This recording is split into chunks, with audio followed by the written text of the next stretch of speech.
క్షమించయ్యా, తప్పు మన్నించయ్యా,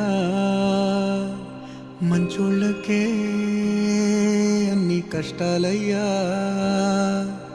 వెళ్ళిరయ్యా సెలవని అంటాంది కంట తడి, ఉండలేక నీ ఎంబడే వస్తాంది గుండె సడి.